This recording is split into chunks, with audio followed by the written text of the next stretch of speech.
साल दर साल पेश किए गए परिणाम स्वरूप बिहार की अर्थव्यवस्था, इकोनॉमिक कंडीशन हमारे स्टेट की वैसी ही रही।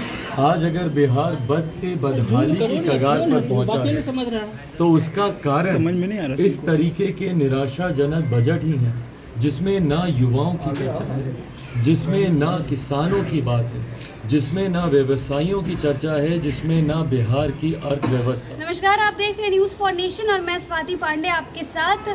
बिहार का बजट फेल रहा।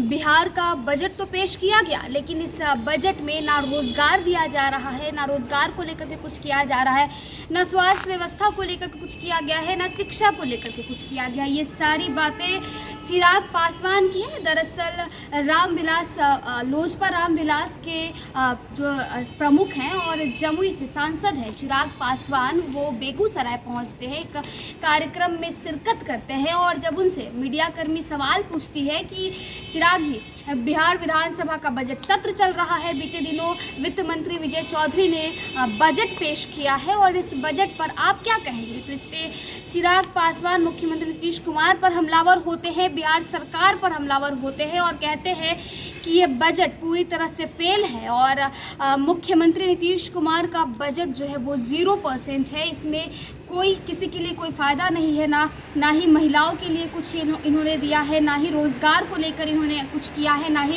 स्वास्थ्य व्यवस्था, ना ही शिक्षा व्यवस्था। तो देखिए किस प्रकार बेगूसराय पहुंचकर बजट पर अपनी प्रतिक्रिया देते दिख रहे हैं चिराग पासवान, किस प्रकार मुख्यमंत्री नीतीश कुमार पर हमलावर हो रहे हैं, बजट को लेकर क्या कुछ कह रहे हैं।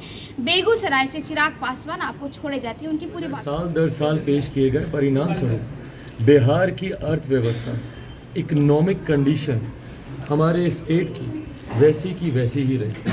आज अगर बिहार बद से बदहाली की कगार पर पहुंचा है तो उसका कारण इस तरीके के निराशाजनक बजट ही है, जिसमें ना युवाओं की चर्चा है, जिसमें ना किसानों की बात है, जिसमें ना व्यवसायियों की चर्चा है, जिसमें ना बिहार की अर्थव्यवस्था, बिहार की इंफ्रास्ट्रक्चर को कैसे सुदृढ़ किया जाए उसके बारे में ना कोई जिक्र है। और साल दर साल ऐसे ही बजट आते हैं, चर्चाएं होती हैं, पर वो धरातल पर जितनी चर्चाएं होती हैं वो तक भी नहीं उतर पाती हैं।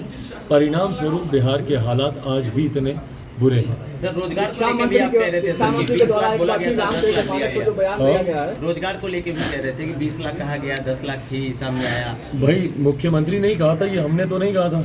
उनके उप मुख्यमंत्री ने उप मुख्यमंत्री बनने से पहले घोषणा की थी कि भाई हम 10 लाख देंगे एक हस्ताक्षर से।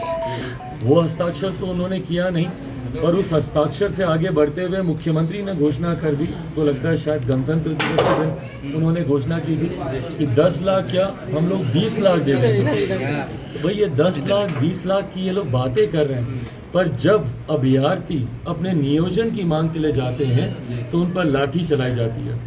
अगर आपको इतना ही 10 लाख 20 लाख रोजगार देना है तो सबसे पहले सीटेड बीटेड के 7वें चरण की भर्ती आप क्यों नहीं कर रहे हैं? क्यों नहीं जो अभ्यर्थी अपने नियोजन की मांग को लेकर सड़क पर उतर रहे हैं उनकी मांगों को पूरा किया जाता है। पर जब नियुक्ति पत्र देने की बात आती है तो वो दृश्य हम सबको याद होगा गांधी मैदान का। वर्दी में लोग आ रहे थे जो 2-2 3-3 महीने की सैलरी पहले ही उठा चुके थे। तो भैया जिन लोगों की नौकरी लग चुकी है, जो वेतन उठा चुके हैं, उन्हीं को अगर नियुक्ति पत्र बांटकर अगर आपको नौकरी की संख्या दिखानी है, रोजगार के आंकड़े बड़े हुए दिखाने हैं, तो ये छलावा बिहार की जनता के साथ कर रहे हैं। जनता इसको याद रखेगी। सर,